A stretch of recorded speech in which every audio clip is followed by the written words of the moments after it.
c'est un vieux camarade qui m'a donné cette photo en héritage quelque part, et je l'aime parce qu'elle est d'une grande personnalité politique, mais dans son quotidien, un peu dans sa vie privée, et pas comme commandant de l'armée rouge ou comme négociateur à Brest-Litovsk, mais un couple de petits vieux, et j'ai beaucoup aimé ça. Parmi les textes de Trotsky, les deux recueils que je relis parfois, c'est d'abord sur la littérature, littérature et révolution, et encore plus les problèmes de la vie quotidienne. Parce que c'est un Trotsky qui rêve de ce que pourrait être le monde une fois qu'on a surmonté les difficultés matérielles premières et qu'on a suffisamment de moyens. Comment on peut réorganiser une société, la vie quotidienne, la famille, la vie privée, les loisirs. Et j'ai toujours été admiratif de quelqu'un qui a écrit un texte pareil alors qu'il est au beau milieu d'une guerre de survie pour la République des Soviets. Et qui prend le temps d'écrire, et c'est pas un texte qui est écrit une fois qu'il est dans l'exil, mais il écrit au cœur de l'action, pendant la guerre civile, les problèmes de la vie quotidienne. Comment est-ce qu'un monde communiste pourrait être différent? Et plus que les réponses qu'il donne et les pistes qu'il offre, c'est cette volonté vraiment de dépasser le présent et d'être dans l'utopie au moment où vraiment le quotidien nous mord la nuque.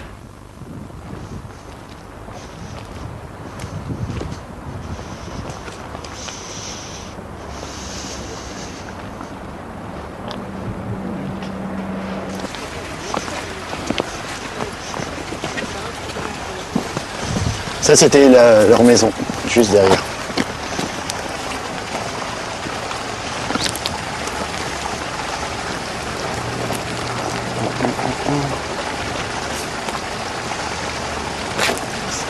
This was the center, huh? This is Ali Badr house. And where is the mosque? This is our way to the house. From here and from here on the rocks. Yeah, on the rocks. Yeah. Ah, yes. This is the wall of our house. Our grandfather house. The family. It was from 4 floors. It was the highest place. So because we haven't minaret, the man who called for pray, say Allahu Akbar. He's climbing on our surface house to say Allahu Akbar, come to the prayer. Yes.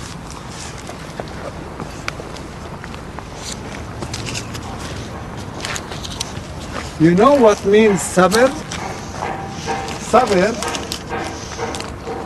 Sabr means as a trademark for Palestinian sabr.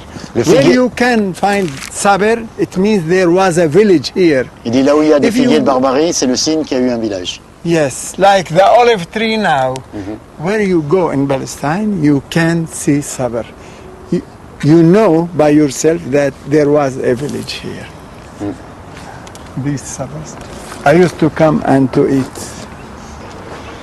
When Sharon was Minister of Infrastructure, he made a plan to build a new colony in Leftaland. The colony contained 234 house units. Each house unit square is 200 meters. And they want to build also a hotel and a mall and mosque هذا كنيس بيت كنيس also or synagogue yes for Jews in Leftaland. This was a project, but when Sharon became Prime Minister, now he has the enough authority to carry out the project. You have not the right to use our land. It is our land. We have the right to go back to our land. In Lifta there is our grandfathers' cemeteries, and there our houses, there our gardens, there the spring that we drank from it, all political generations.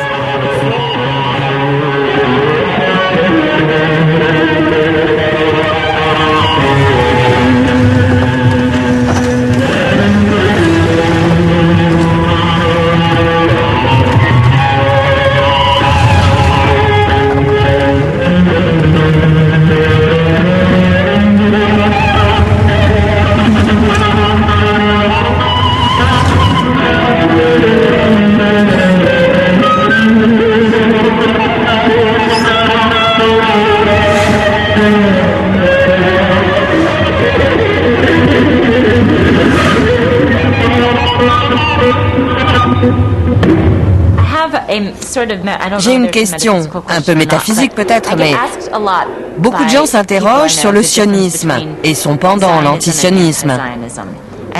Et surtout, ils se demandent comment des sionistes peuvent être favorables à la coexistence de deux États. Pouvez-vous clarifier ce point?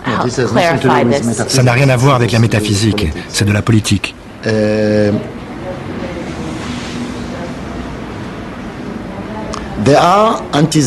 Il y a des antisionistes. Les Palestiniens, par exemple, sont par définition antisionistes, puisque le sionisme est la négation de leur peuple. Ils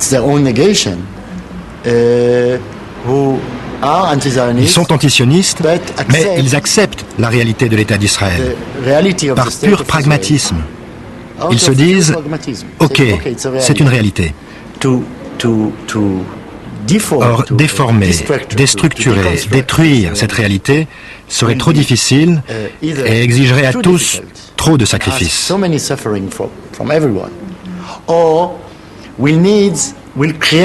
En plus, on aboutirait à une situation injuste, car en quelque sorte, la plupart des gens sont des victimes. Moi, je suis responsable, puisque j'ai décidé de vivre ici. Mais en quoi mes enfants, mes petits-enfants sont-ils responsables? Je suis moi-même antisioniste. Toute cette philosophie, tout ce processus sont inacceptables à mes yeux. Par contre, j'en accepte le résultat. Il y a une métaphore que j'aime bien, même si comme toutes les métaphores, elle a sa limite. J'ai un ami palestinien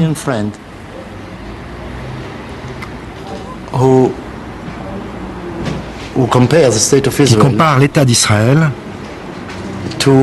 à un enfant qui serait né d'un viol.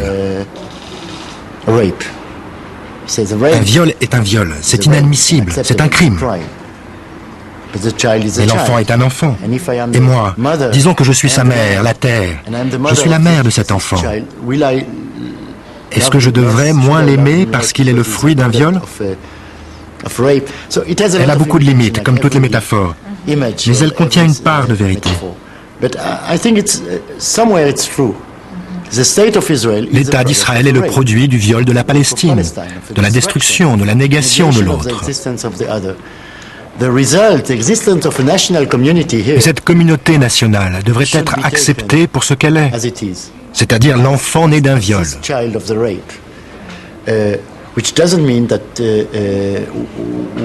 C'est un peu d'ailleurs la position que je défends.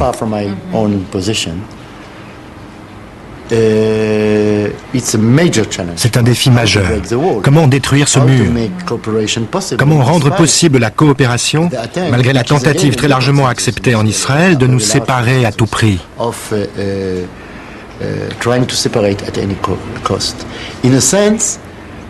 D'une certaine façon, nous sommes revenus au point de départ. Nous étions en train d'ouvrir les premières brèches dans un mur invisible. Un mur qui n'existait que dans la tête des gens. On disait, venez avec nous de l'autre côté, Ramallah n'est qu'à 10 minutes. Vous êtes enseignants, rencontrez vos collègues palestiniens, vous défendez les droits de l'homme, discutez-en avec un homologue palestinien.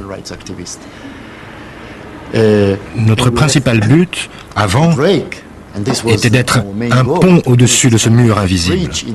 Maintenant, nous devons construire un pont au-dessus d'un mur bien réel.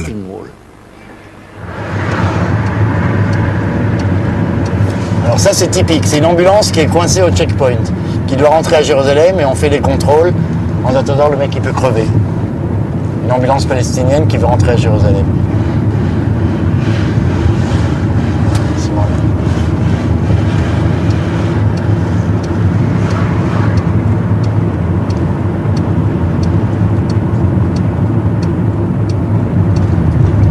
Voilà. Alors comme j'ai pas le droit de rentrer par le checkpoint, par l'entrée normale, on va rentrer par la porte arrière. Il y a beaucoup de passages. Oui. Parce que les Palestiniens rentrent puisqu'ils habitent aussi là, aussi bien que là-bas.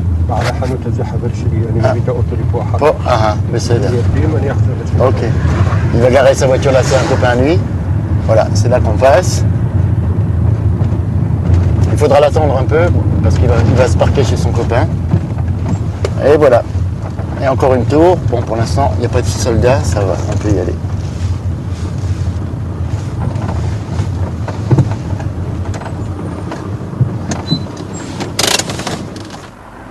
L'organisation de Michel Warshawski, l'AIC, a un bureau à Bethléem. Bethléem est littéralement encerclé par des checkpoints. Il passe illégalement par une brèche.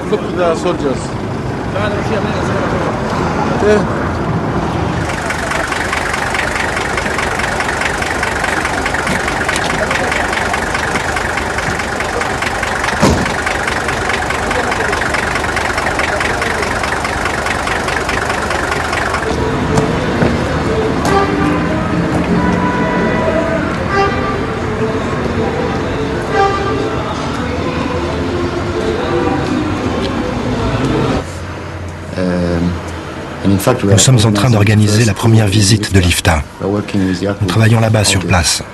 Il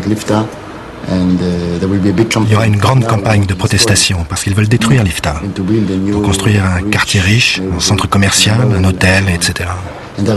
Il y a une forte opposition d'origines diverses. Une opposition politique de la part des réfugiés de l'IFTA. Et puis il y a aussi les architectes progressistes. Les écologistes et d'autres groupes encore. C'est nous qui assurons la coordination. C'est la première fois qu'on prend la tête de l'opposition. Mais il y a encore beaucoup à faire à l'intérieur de l'organisation. Pour ce qui est du journal, on fait un vrai tabac. Tu as vu les 2 derniers numéros? Tout le monde en parle. C'est un aspect essentiel de notre travail. Des centaines de gens nous réclament un exemplaire. J'ai même vu une publicité.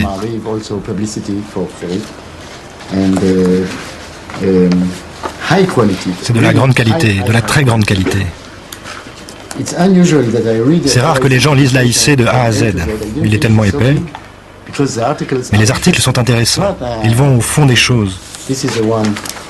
Voilà le numéro sur les Palestiniens en 1948. Il est intégralement consacré à ce sujet. Et celui-là. On a fait le choix, enfin moi j'ai fait le choix et mes amis ont fait le choix, mes camarades ont fait le choix d'être sur la frontière précisément pour créer des passages et pour permettre